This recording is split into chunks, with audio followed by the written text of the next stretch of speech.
मार्गदर्शन के लिए कहाँ जाएं? मेरे बॉस बहुत अच्छे हैं जिनसे मैं करियर का परामर्श ले सकता हूँ। मार्गदर्शन के लिए मैं किसी भरोसे वाले के पास जाती हूँ। क्योंकि मैं सभी जवाब नहीं जानता, इसीलिए हमेशा कहीं और जाना अच्छा होता है। मेरे विचार से इस वक्त मेरा कोई ऐसा अपना नहीं जिससे मैं मार्गदर्शन ले सकूं। हमें उसके लिए अंदर देखना चाहिए, क्योंकि यदि हम दूसरे लोगों में उसे ढूंढेंगे तो खुद नहीं सीख पाएंगे।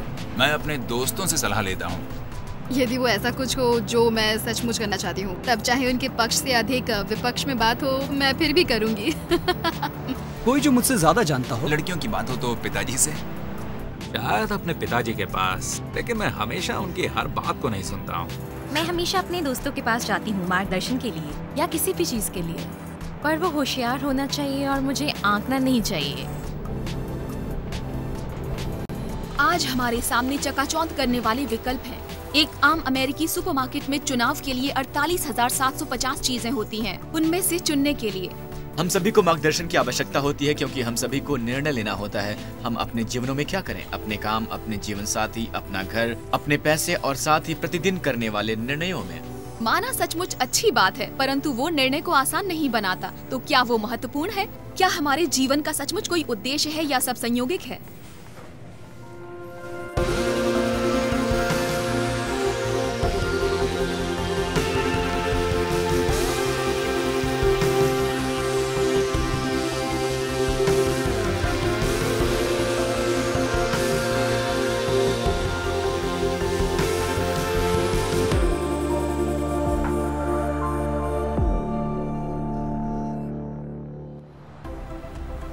कहते हैं कि हमारे जीवन के दो सबसे महान दिन वो हैं जब आपका जन्म होता है और दूसरा जब आप उसके उद्देश्य को जानते हैं। संत पौलुस कहते हैं क्योंकि हम उसके बनाए हुए हैं और मसीह यीशु में उन भले कामों के लिए सृजन किए गए हैं जिन्हें परमेश्वर ने पहले से हमारे करने के लिए तैयार किया है। परमेश्वर ने आपको रचा है। आपके जीवन का सचमुच एक उद्देश्य है। आप बस एक हादसा नहीं है।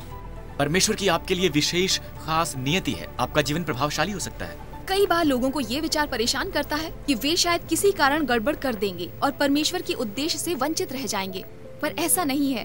परमेश्वर का हमारे जीवन के लिए मकसद हमारी गलतियों से बड़ा है और अपने जीवन में मैंने बहुत सी गलतियां की हैं। मैंने कई बार जानबूझकर परमेश्वर की उपेक्षा की है।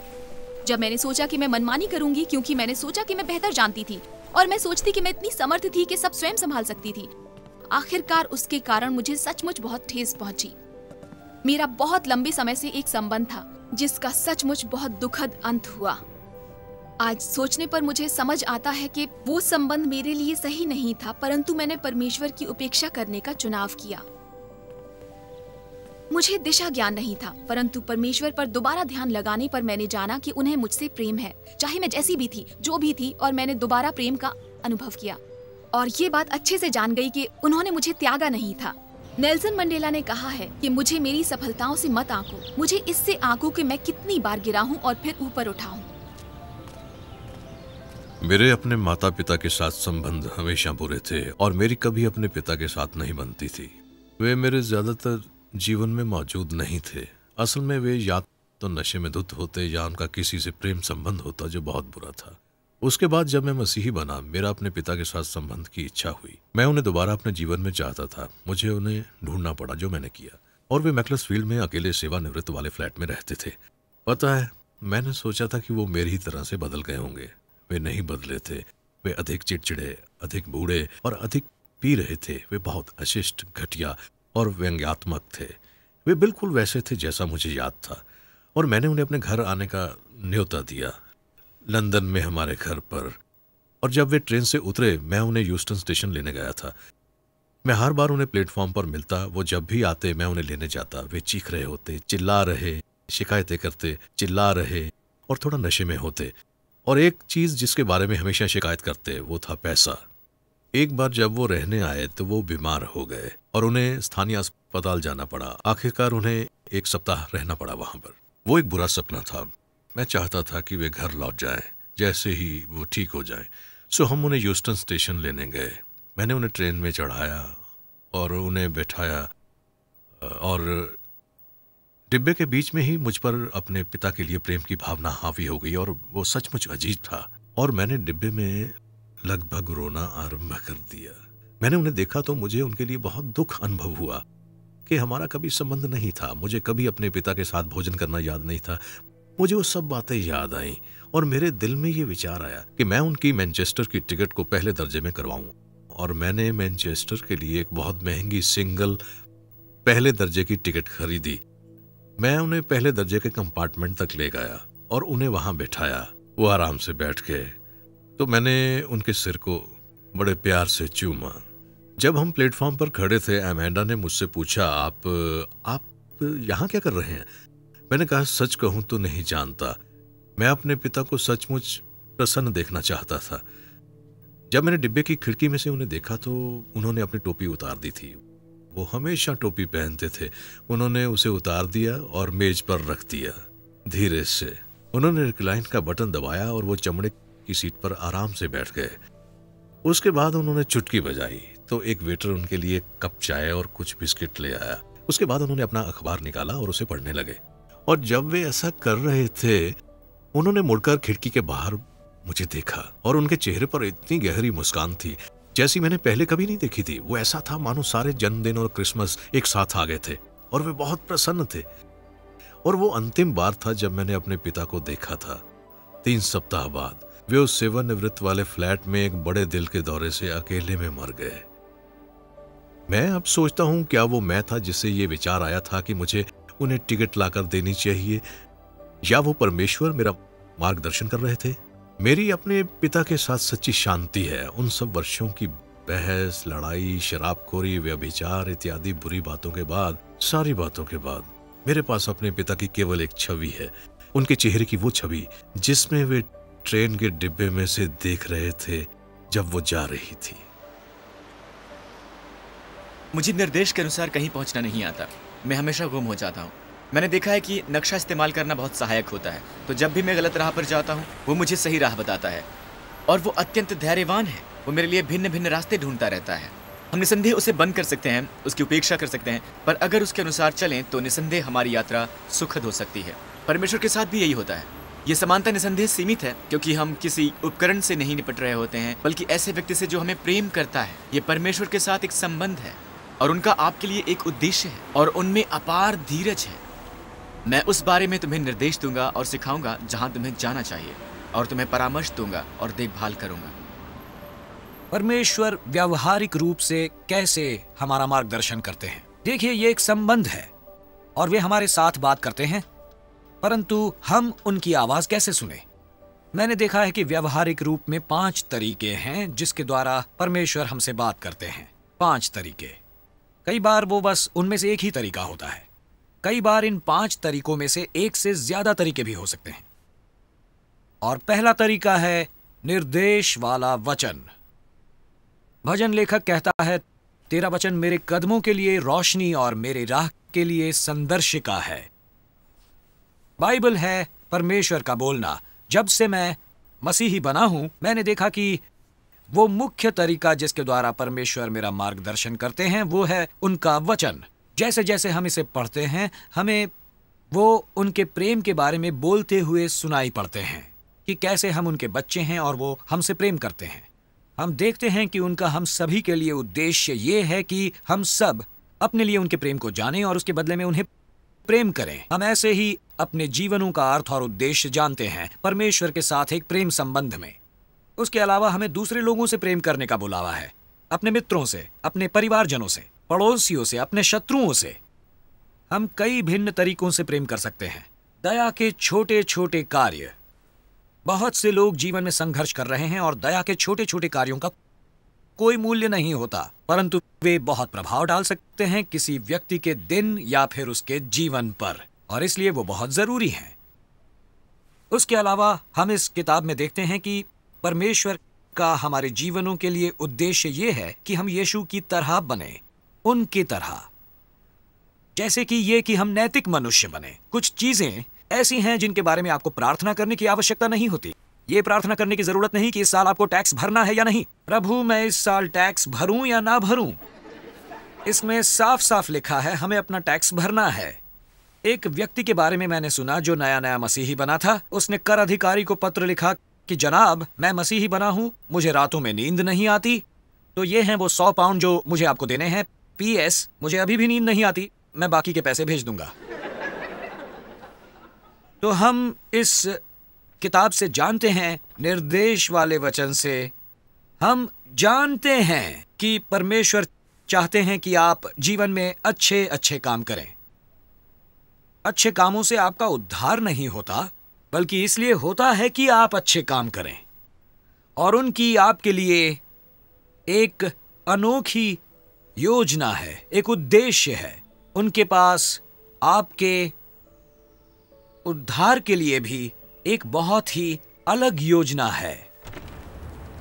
जहाँ तक मार्गदर्शन ढूंढने की बात है, हमें प्रलोभन होता है कि बाइबल उठा लें, कोई भी पन्ना खोलकर किसी वचन की ओर संयोगिक इशारा करके आशा करें कि उससे हमें जवाब मिलेगा, जैसे जन कुंडली या फिर क्रिस्टल बॉल से। परंतु वो कुछ करने का सही तरीका नहीं है, क्योंकि हम गलत निष्कर्ष निकाल सकते हैं। तो हम परमेश्वर के अपने जीवन के बारे में उद्देश्य को कैसे जानते हैं? दूसरा तरीका जिसके द्वारा परमेश्वर आपका मार्गदर्शन करते हैं वो है उनका बाध्यकर आत्मा। प्रेरितों 20:22 में पौलुस कहते हैं, अब देखो मैं आत्मा से बंधा हुआ यरूशलेम को जाता हूं और ये नहीं जानता कि वहां मुझ पर क्या बीतेगी। अब मसीही की एक परिभाषा ये है, वो जो पवित्र आत्मा से अगुवाई लेता है। जब आप यीशु को मिलते हैं और उनकी आत्मा को आप में आने के लिए कहते हैं, तब उनकी आत्मा आपसे बात करने और आपको मार्गदर्शन देने लगती है। यीशु कहते हैं कि उनकी भेड़ें उनकी आवाज को पहचानेंगी। यह ऐसा है जैसे आपको किसी अनजान व्यक्ति का फोन आता है और आप उसकी आवाज नहीं पहचानते। यदि मेरी पत्नी का फोन आता है, मैं हेलो सुनते ही उसकी आवाज पहचान लेता हूं। और मैं यीशु को जितना अधिक जानता हूं, उतनी अधिक उनकी आवाज को मैं पहचानता हूं। और पवित्र आत्मा हमसे बात करते हैं जो हम बाइबल पढ़ते हैं और प्रार्थना करते हैं। प्रेरितों 13:2 कहता है, जब वे प्रभु की उपासना कर रहे थे तो पवित्र आत्मा उनसे बात करने लगे। प्रार्थना एक दो तरफा बातचीत है। वो डॉक्टर के पास जाने जैसा है। हम डॉक्टर के पास जाकर अपनी सारी शिकायतें, सारे निवेदन बताकर वहां से निकल नहीं आते। हम बताते हैं, परंतु हम ये सुनने की प्रतीक्षा भी करते हैं कि डॉक्टर हमसे क्या कहते हैं। जब हम प्रार्थना करते हैं तो केवल परमेश्वर को बताते नहीं, वो सुनते भी हैं जो वो हमसे कह रहे हैं। इसलिए मैं हमेशा प्रार्थना करते समय या बाइबल पढ़ते समय अपने पास नोटबुक, पेन या पेंसिल रखता हूं, ताकि मैं नोट डाउन कर सकूं कि आज वो पवित्र आत्मा मुझसे क्या कह रहा है। उसके अलावा पवित्र आत्मा कई बार कुछ करने की प्रबल इच्छा डालकर हमारा मार्गदर्शन करता है। कुछ है जो मैं करना चाहता हूं। फिलिपियों 2:13 में पौलुस कहते हैं, परमेश्वर तुम्हारे मन में इच्छा और काम दोनों बातों को डालेंगे अपने उस अच्छे उद्देश्य के लिए। मसीही बनने से पहले यदि आपने मुझे कहा होता कि मैं इंग्लैंड के एक गिरजे में पादरी बनूंगा, तो मैं सोचता कि यह सबसे बदतर काम था जिसे करने की मैं कल्पना कर सकता था। बहुत ही बोरिंग, बहुत ही नीरस तरह का काम। मैं वाकई ऐसा कुछ नहीं करना चाहता। परंतु जब पवित्र आत्मा मुझ में रहने आए, उन्होंने मुझे वो करने की प्रबल इच्छा दी जो मैं कर रहा हूं। साथ ही परमेश्वर कई बार इस असामान्य तरीके से भी हमारा मार्गदर्शन करते हैं। भविष्यवाणी, दर्शन, तस्वीरें, सपने, कुछ निशानियां, वो आवाजें जो कभी कभार लोगों को सुनाई देती हैं, अंदरूनी आवाज। कुछ वर्षों पहले मैं लंदन में एक अंग्रेजी टीचर के तौर पर काम कर रहा था और मैं संचार व्यवस्था के कारोबार क्षेत्र में काम करने की कोशिश कर रहा था। यूनिवर्सिटी में मैंने फ्रेंच सीखी और मैंने फ्रांस में 1 वर्ष बिताया था और मैं हमेशा वहां लौटकर वही काम करना चाहता था। मुझे याद है, एक शाम मुझे एक गिरजे की मीटिंग के लिए बुलाया गया था। उस वक्त मेरा विश्वास बुलंद नहीं था, परंतु फिर भी मैं जाने को राजी हो गया था। और उस मीटिंग की अगुवाई करने वाले गिरजे के एक जाने माने अगुआ थे, जिनका उनकी आत्मिक गुणवत्ता के कारण बहुत सम्मान होता था। अपने वक्तव्य के बाद उन्होंने कहा, मुझे अनुभव होता है कि तुम्हारे लिए फ्रांस एक महत्वपूर्ण स्थान है। मुझे ये सोचना याद है, ये दिलचस्प है, परंतु ये शायद एक संयोग है। फिर उनके कुछ दल आए और उन्होंने पूछा कि क्या वो मेरे लिए प्रार्थना कर सकते हैं। एक ने मुझे बाइबल का एक वचन बताया जो मेरे लिए हमेशा से बहुत महत्व रखता था, और दूसरे के पास एक तस्वीर थी जिसने व्यक्तिगत कारणों से मेरे दिल को छू लिया, और वो फ्रांस से संबंधित थी। मुझे याद है, मैंने परमेश्वर से प्रार्थना की, परमेश्वर अगर आप हैं और आप सही हैं तो मुझे और पुष्टि चाहिए। मुझे फ्रांस में एक नौकरी चाहिए और वो ऐसी होनी चाहिए जहां मुझे कारोबारिक संचार व्यवस्था में काम करने का अवसर मिले। उसके तुरंत बाद मैं अपने एक मित्र से मिला जो बहुत समय से मुझसे नहीं मिला था, और मैंने उसे अपने पसंदीदा काम के बारे में बताया। उन्होंने कहा, अजीब बात है, मैं अपनी आंटी से बात कर रहा था, जिनकी पेरिस के करीब कारोबारिक संचार व्यवस्था में विशिष्टीकरण वाली कंपनी है। तो मैंने उनके बारे में जानकारी ली और उन्हें अपना रिज्यूम भेजा। मेरा इंटरव्यू लिया गया और मुझे business school in corporate training में काम का ऑफर मिला। आज सोचने पर मुझे समझ में आता है कि परमेश्वर कई भिन्न तरीकों से मेरा मार्गदर्शन कर रहे थे, बाइबल द्वारा, प्रार्थना द्वारा, अन्य मसीहियों और परिस्थितियों के द्वारा। इसका ये मतलब नहीं कि सब कुछ आसान था, मुझे कोशिश करनी पड़ी थी, विश्वास करते रहना पड़ा था, तब भी जब ये कठिन था। पर उसने मुझे दिखाया कि परमेश्वर हमारे निर्णयों में हमारा मार्गदर्शन करने के योग्य है। तीसरा तरीका जिससे परमेश्वर हमारा मार्गदर्शन करते हैं वो है संतों के परामर्श के द्वारा, यानी अन्य मसीहियों के परामर्श द्वारा। और गिरजे की यही विशेषता है, अन्य मसीहियों की बिरादरी का हिस्सा होना, जहां हम एक दूसरे की मदद कर सकें। नीति वचन यही कहता है कि बुद्धिमान परामर्श सुनता है। और मैं आपको प्रोत्साहित करूंगा कि ऐसे लोगों को ढूंढे जिन्हें बुद्धि और अनुभव हो, और उनका परामर्श लें और बुद्धिमानी भरा निर्णय करें। निस्संदेह आखिरकार वो आप ही का निर्णय होगा, परंतु परामर्श लेना बुद्धिमानी का काम है। तो आप कैसे जानते हैं कि वो परमेश्वर आपसे आत्मा और मित्रों द्वारा बात कर रहे हैं और आप स्वयं ही अपनी मर्जी के मुताबिक ये सोच रहे हैं? निस्संदेह जो हम सुनते हैं उसे समझने में हमारी गलतियां हो सकती हैं, परंतु बाइबल उसे परखने में हमारी मदद करता है कि जो हमने सुना है वो सही है। संत यूहन्ना कहते हैं, आत्माओं को यह जानने के लिए परखो कि वो परमेश्वर के हैं या नहीं।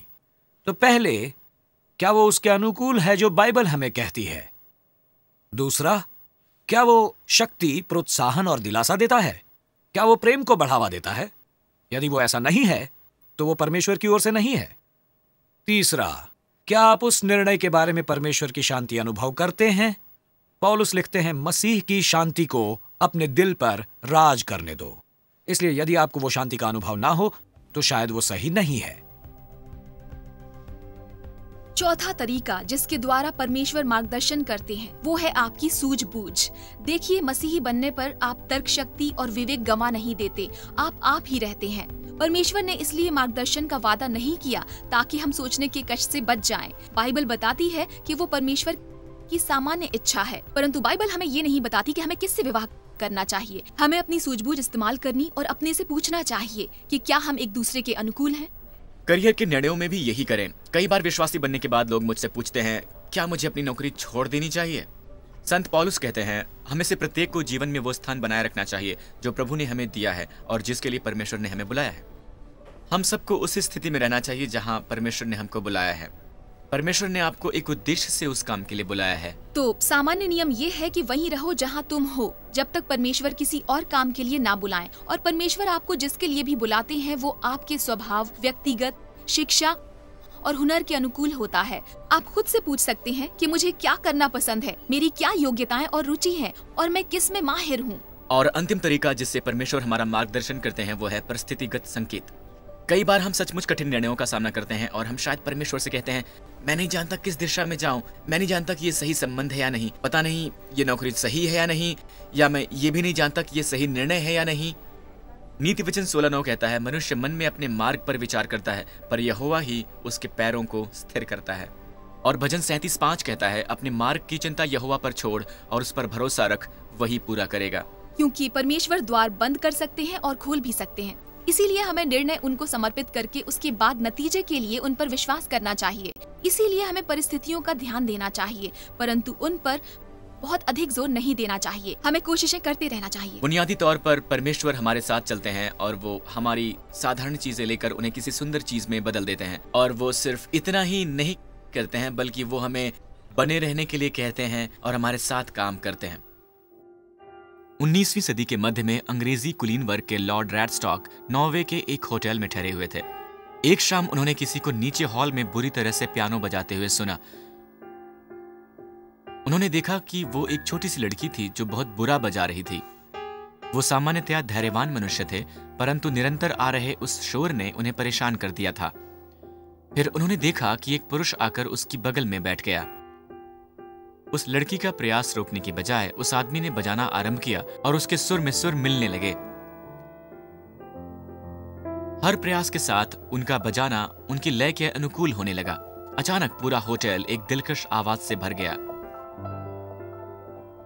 उन्होंने उसकी गलतियों और कमजोरी को लेकर एक अत्यंत सुंदर चीज बना दी। बाद में लॉर्ड रैडस्टॉक ने जाना उस लड़की के साथ बजाने वाले उसके पिता थे, जो 19वीं सदी के मशहूर रूसी संगीतकार अलेक्जेंडर बोरोडिन थे। अक्सर अतीत में देखने पर हम देख सकते हैं कि परमेश्वर हमारी गलतियां इस्तेमाल कर सकते हैं। सच कहूं, मैंने बहुत सी गलतियां की हैं। परमेश्वर ने मुझे कारावास में नहीं डाला, मैंने डाला था। परमेश्वर ने मुझे 2 बार तलाक लेने को नहीं कहा, मैंने लिए थे। परंतु उस दौरान उन्होंने मेरी हमेशा मदद। मेरे माता पिता विसंगतियों से भरे और शराबी थे। 15 वर्ष की उम्र में अपने पिता के साथ बहस के बाद मुझे घर से निकाल दिया गया। मैं गैंग के साथ खाली मकान में रहने लगा। मैं पुलिस के झमेले में पड़ गया, जिससे मुझे जेल जाना पड़ा। वहां से बाहर निकला, 21 की उम्र में सेना में शामिल हुआ। मैंने 2 विवाह किए थे, 2 तलाक लिए। मैं शराबी बन गया। स्कूल में रोब सहने से सेना की बॉक्सिंग टीम का हिस्सा बनने के बाद मैं स्वयं वर्दी में दबंग बन गया। रोब जमाने लगा। मेरी माँ मर गई। मैंने अपनी माँ को तब से नहीं देखा था जब मैं एक बच्चा था। वो बीमार हो गई, उन्हें कैंसर था। मेरी माँ और पिता दोनों को सिगरेट और शराब की लत थी। थोड़े शब्दों में कहूँगा, उन्हें अस्पताल में डाला गया। मुझे उनके साथ 10 दिन मिले और फिर वो मर गई।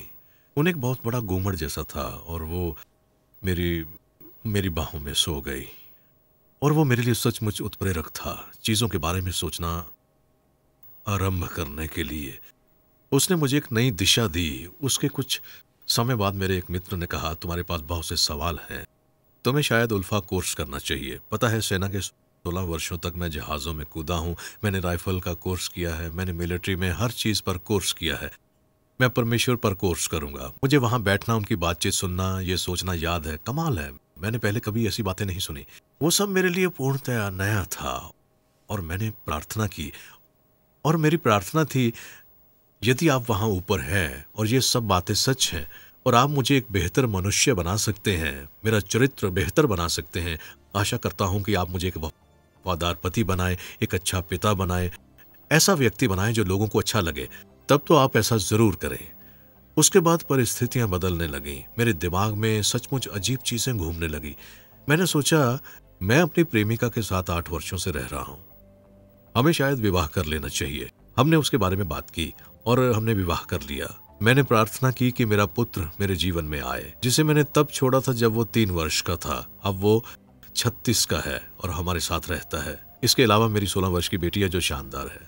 मेरा मतलब, यदि आपने मुझे कुछ वर्ष पहले कहा होता कि मैं इंग्लैंड के गिरजे का पादरी बनूंगा, तो मैंने कहा होता, तुम पागल हो। मैंने कभी इस बारे में सोचा भी नहीं था। ये बात कभी मेरे दिमाग में नहीं आई। मुझे अभी भी हैरानी होती है। तो अब मैं उन लोगों के साथ काम कर रहा हूँ जिनके संग में लगभग अपना सारा जीवन रहा हूँ।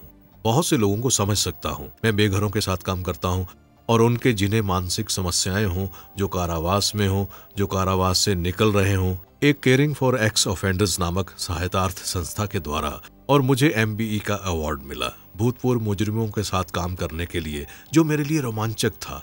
इस तरह का सम्मान पाना बहुत बढ़िया होता है। और यही है कि जिसके बारे में परमेश्वर कहते हैं, मेरे पास तुम्हारे जीवन की अच्छी और परिपूर्ण योजना है, तुम्हारी हानि की नहीं बल्कि समृद्धि की योजना, तुम्हें आशा और भविष्य देने की योजना। और वे कहते हैं कि वे हमें कभी नहीं छोड़ेंगे, ना त्यागेंगे। वही बात मुझे बनाए रखती है। अक्सर हमें पीछे देखने पर पता चलता है कि परमेश्वर हमारा मार्गदर्शन करते आए हैं। उनका आपके जीवन के लिए एक उद्देश्य है। और जब आप बाइबल पढ़ते हैं तो आप अपनी आत्मा की सुनते हैं। जो आप मित्रों से बात करते हैं वही सोचते और देखते हैं।